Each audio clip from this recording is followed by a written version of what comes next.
Josephine Underwood, 1901001. Catherine Hollingsworth, 1900963. Our story is an adapted version of The Faraway Tree. Once upon a time, there were two very naughty little girls called Laura and Emma. One day, they were annoying Mum and me, so she sent them to play in the park.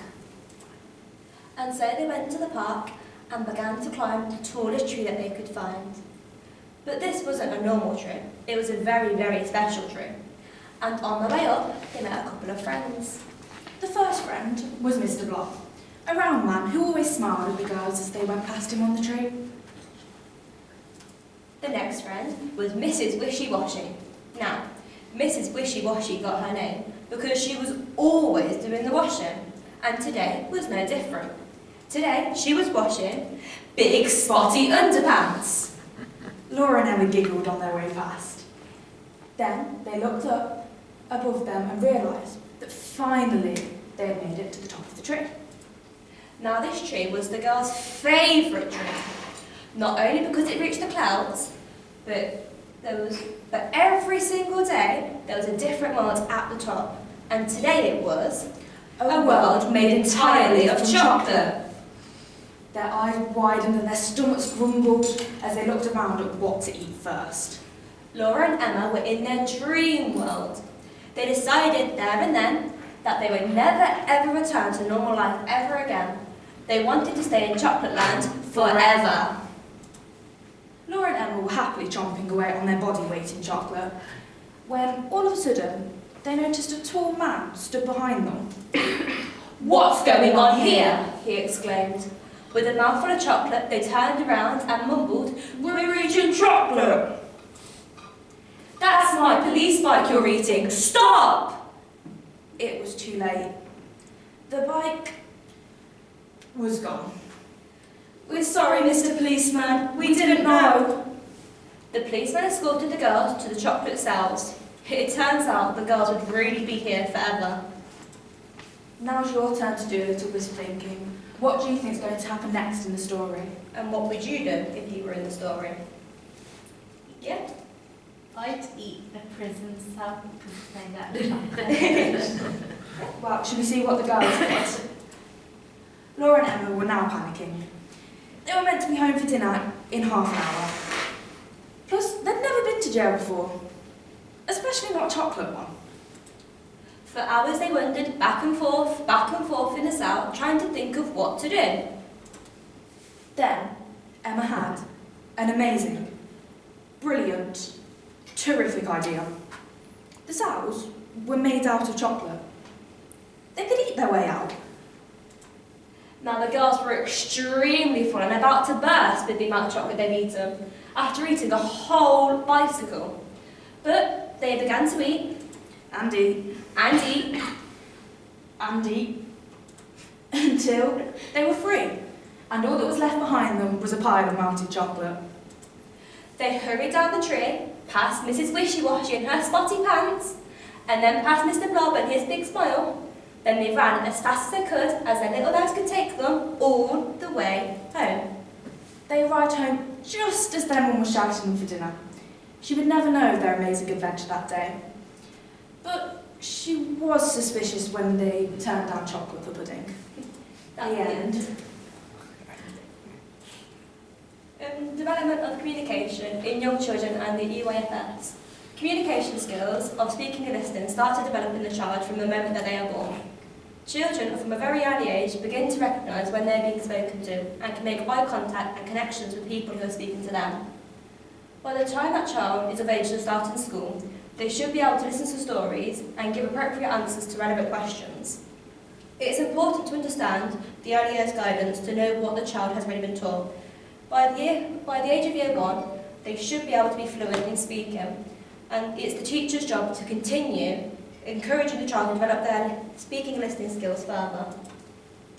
So in the national curriculum, speaking and listening is covered collectively by the title of spoken language, and this covers all 6 years of primary education.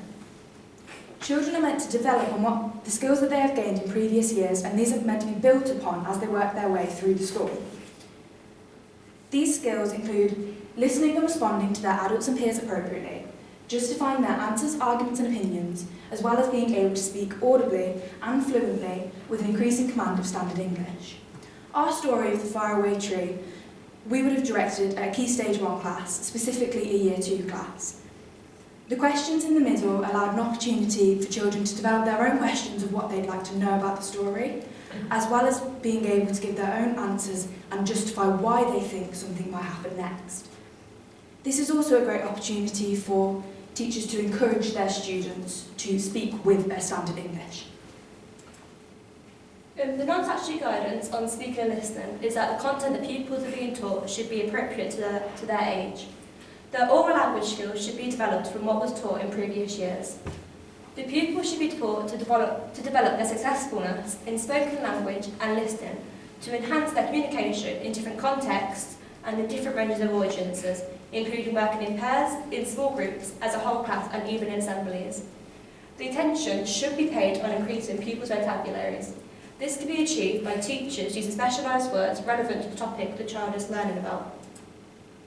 So, should speaking and listening remain as a key role in the classroom? And the basic answer is yes, because speaking and listening is essentially unavoidable in the classroom. Children have to communicate with their teachers, with other adults in the school and with their peers, and know what way is appropriate to speak to each. But speaking and listening, if not developed, can hinder a child not only in their academic life but in their social life. It's crucial for a child's learning and development that they have the appropriate speaking and listening skills for their age group. If they don't, they could fall behind in school as they don't understand what's going on in class, they don't understand the vocabulary being used, they may not understand the tasks that they are being set, and this also affects children in their social life, because if they're speaking on a level that is way below their peers, they're not going to be able to engage in an appropriate conversation with their friends.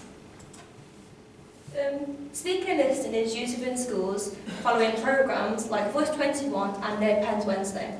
Voice 21 believe that oracy is the ability to articulate ideas, develop understanding and engage with others through their spoken text. Voice 21 aim to develop confidence in speech and to educate children through talking and to talk. This speech can use to strengthen the child's confidence when speaking to others, and the conversation in the classroom can be used to achieve this if it's organised correctly. Through Voice 21, every single child's voice is valued, and it educates them to take turns, which is part of the non-statutory guidance. Voice 21 believe that oracy can help achieve the child's confidence, have good academic outcomes, and introduce them to the world outside of the classroom. No Pens Wednesday is another way that speaking and listening is used in schools. It's an annual event that began in 2007, and the most recent one was a couple of weeks ago on the 13th of November. It encourages schools to banish pens and paper for a day and encourage their children to articulate their answers and focus purely on speaking and listening. Free resources are always available online for No Pens Wednesday. So some schools decide to do it multiple times a year, other schools stick to the No Pens Wednesday day, but it is a free resource for schools to use. This allows children to see that they can form arguments and express themselves without having to write it down, and also encourages teachers to move away from having to have everything written down in a book. A behaviourist perspective is that a child is a blank slate that is filled by knowledge and experience. So it is the teacher's job to provide the experience and opportunities for the child to fill themselves with knowledge through speaking and listening. From this, Skinner believes that learning comes about in the form of a habit. From repetition, the child can learn words and phrases, and through reinforcements they can put meanings to these words so the child isn't using words they don't understand. Through practice, they can become fluent in their speech and listening. And Chomsky believed that the conventions of language are learned by interacting with experienced users. So this could be through talking with older pupils, through teachers and other members of staff. This could all be achieved through phonics lessons, opportunities to talk in different contexts, and also introducing new vocabulary. Thank you.